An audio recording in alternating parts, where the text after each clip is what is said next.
Сәлем достар, бүгін кепкен алмадан компот қайнататын боламыз. Ол үшін бізге 3 литр су, 250 грамдай кепкен алма қағы, 200 грамдай қант керек.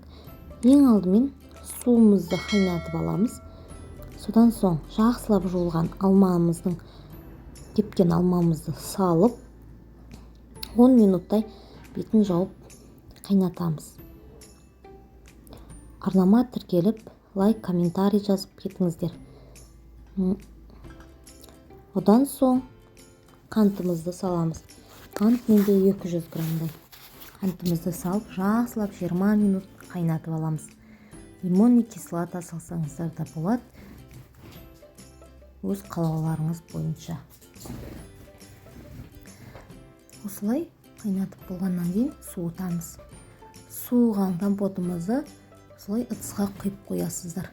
Өте дәмді, керемет компот шығады. Балалар бірден ішіп қояды.